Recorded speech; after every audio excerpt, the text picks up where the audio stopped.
video saya sebelumnya.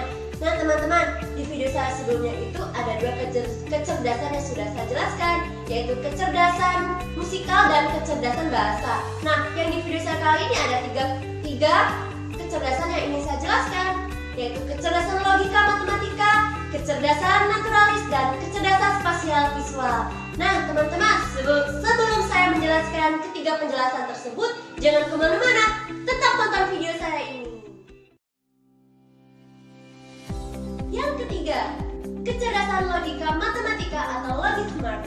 Apa itu kecerdasan logika matematika?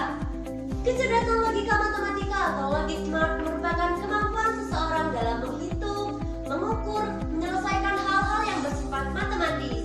Kecerdasan logika matematika sering dipandang dan dihargai lebih tinggi dari jenis-jenis kecerdasan lainnya. Kecerdasan ini dicirikan sebagai kemampuan yang dimiliki otak kiri. Anak yang memiliki nilai tinggi untuk kategori kecerdasan ini suka melakukan eksperimen untuk membuktikan rasa penasarannya, antara lain dengan pertanyaan atau aksi eksperimental. Anak yang seperti ini adalah anak yang selalu yakin bahwa semua pertanyaan itu memiliki suatu penjelasan rasional yang masuk akal, sehingga sering lebih merasa nyaman berhadapan dengan sesuatu yang dapat dikategorisasi, diukur, dan dianalisa.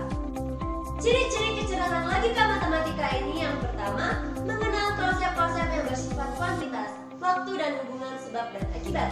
Yang kedua, menggunakan simbol-simbol abstrak untuk menunjukkan secara nyata atau konkret baik objek ataupun konsep-konsep. Yang ketiga, menggunakan bermacam-macam keterampilan. Yang keempat, menyukai operasi yang kompleks seperti kalkulus, fisika, pemrograman komputer, atau metode penelitian. Yang kelima, berpikir secara matematis dengan mengumpulkan bukti, membuat hipotesis, dan merumuskan berbagai model. Yang keenam, menggunakan teknologi untuk memecahkan masalah matematis. Yang ketujuh, mengungkapkan keterkaitan dan karir-karir seperti akuntansi, teknologi komputer, hukum, mesin, dan ilmu kimia. Yang kedelapan, menciptakan model-model baru atau memahami wawasan baru dalam ilmu pengetahuan alam dan matematika, yaitu MIPA. Pola mengajar pada anak yang memiliki kecerdasan logika matematika adalah yang pertama, tampilkan poster-poster matematika seperti perkalian, penjumlahan, pengurangan, pembagian, dan lain-lain. Yang kedua, ajarkan kepadanya cara hitung yang menyenangkan dan mudah dilakukan di mana saja, misalnya dengan jari. Yang ketiga, beri dia alat untuk menghitung seperti sempoa bila ia belum lancar menghitung. Yang keempat, belikan komik-komik matematika dan pelajaran lainnya untuk mengatasi kelemahannya pada pembelajaran lain. Yang kelima, stimulasi dengan program komputer yang mengajarkan teknik-teknik membaca logis. Yang keenam, jika mempunyai waktu luang, ajak anak bermain permainan yang menggunakan logika untuk menenangkannya, misalnya catur, teka-teki, tebak-tebakan, dan lain-lain. Yang keempat, kecerdasan naturalis atau naturalis intelligence. Apa sih kecerdasan naturalis itu? Kecerdasan naturalis atau naturalis intelligence adalah kapasitas untuk mengenali dan mengelompokkan fitur tertentu di lingkungan fisik sekitarnya, seperti binatang, tumbuhan, dan kondisi cuaca. Kecerdasan naturalis adalah kemampuan untuk mencintai lingkungan dan sesama makhluk hidup. Anak dengan kecerdasan naturalis yang tinggi pada usia sangat dini telah memiliki daya tarik yang besar terhadap lingkungan alam sekitarnya, termasuk pada binatang. Di usia yang lebih besar, anak-anak tersebut sangat berminat pada biologi, botani, ilmu hewan, geologi, meteorologi, paleontologi, atau astronomi. Ciri-ciri kecerdasan naturalis. Yang pertama, menjelajahi lingkungan alam dan lingkungan manusia dengan penuh keterkaitan antusiasme. Yang kedua, suka mengamati, mengenali, berinteraksi, atau peduli dengan objek tanaman dan hewan. Yang ketiga, mampu menggolongkan objek sesuai dengan alat karakteristik objek. Yang ketiga, mampu menggolongkan objek sesuai dengan karakteristik objek tersebut. Yang keempat, mampu mengenali pola di antara spesies atau kelas dari objek.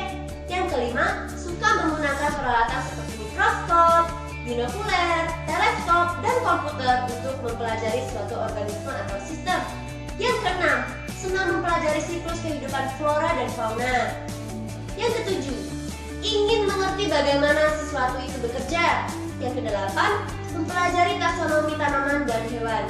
Yang kesembilan, suka tertarik untuk berkarir di bidang biologi, ekologi, kimia, dan botani.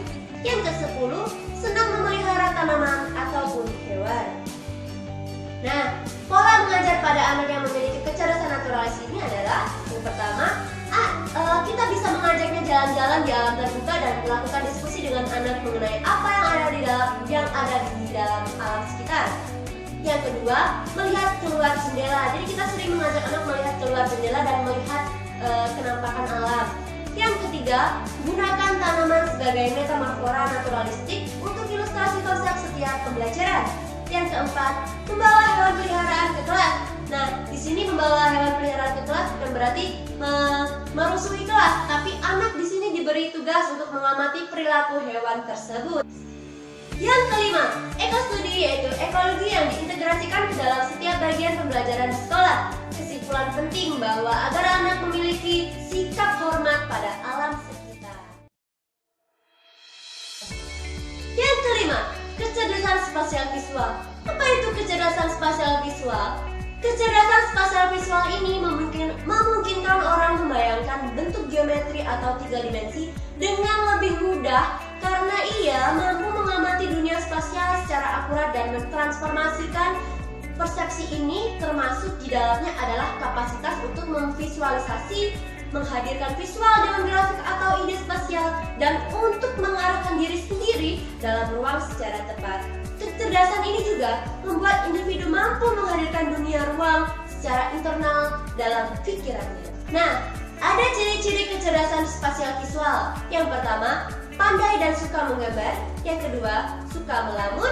Yang ketiga, suka bermain puzzle. Yang keempat, lebih mudah membaca gambar atau peta daripada teks. Yang kelima, suka pada kegiatan seni. Yang keenam, suka menonton film.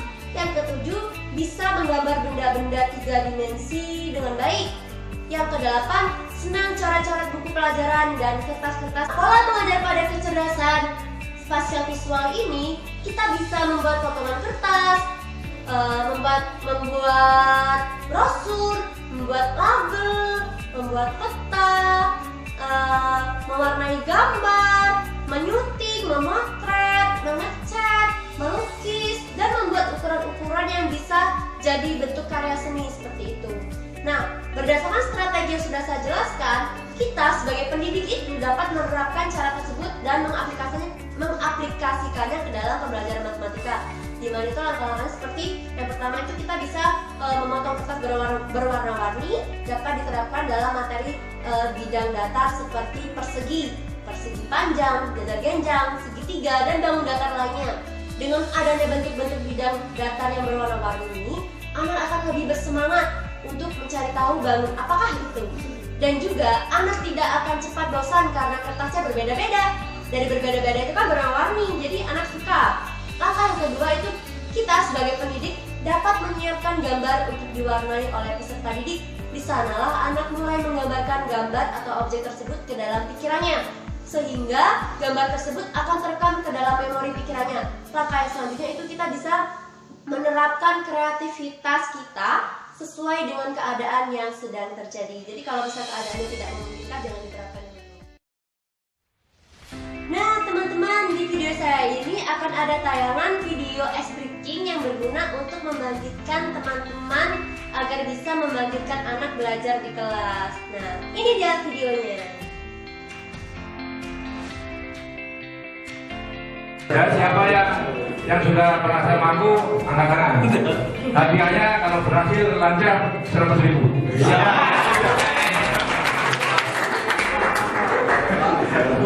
Siapa yang sudah siap? Bapak? Siap. Siap? Siap. Oke. Siap. Ada film lagi lah. Ya, ada tempat ya. Tangannya juga sama. Tangannya ke depan.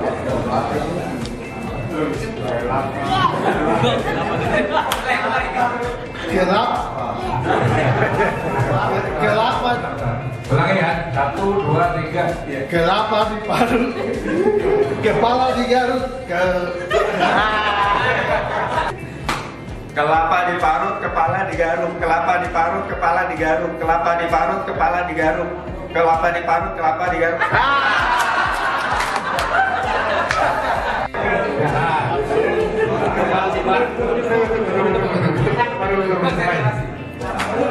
Kepala diparut. Ya, siap. Ya. Kelapa digaruk. Ya, terakhir. Ya. Kelapa diparut, kepala digaruk.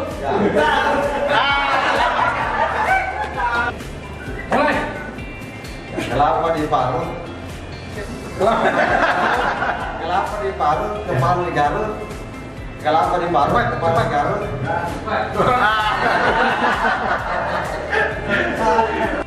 Mulai. Kelapa diparut, kepala digaruk. Kelapa diparut, kepala. Ada lagi? Ya. Ya, kontinue. Mulai. Kelapa diparut, kepala digaruk. Kelapa diparut, kepala digaruk. Kelapa diparut, kepala digaruk. Kelapa kepala digaruk. Kelapa diparut, kepala digaruk. Putuskan ya, Pak. Putus ya. Ada lagi? Ya, dicoba lagi. Mulai. Hafal.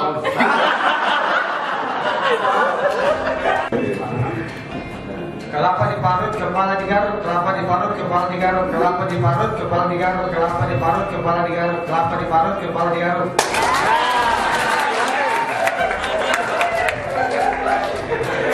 Berhasil. Iya. Mulai.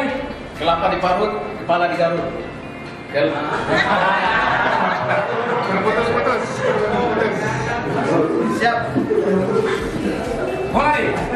Kelapa diparut, kepala digaruk. Kelapa diparut, kepala digaruk. Kepala diparut. Ya. Kelapa digaruk. Mulai. Kelapa diparut. Kelapa diparut. Putus, Pak. Mulai. Kelapa diparut, kepala digaruk. Kepala.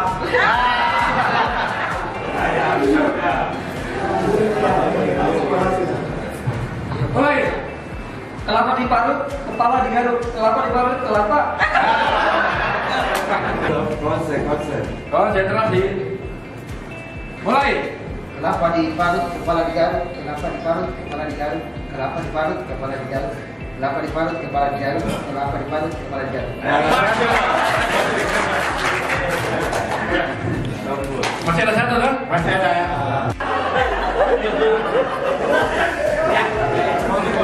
Biasanya kalau muda lebih cerdas ya.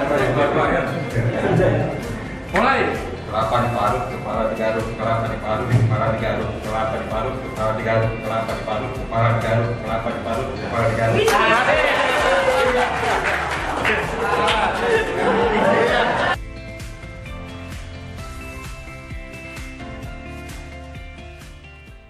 Oke teman-teman, itu tadi tayangan video SDRIKI. Sebagai penutup video saya kali ini, masih ada 3 jenis kecerdasan manusia yang belum saya jelaskan loh.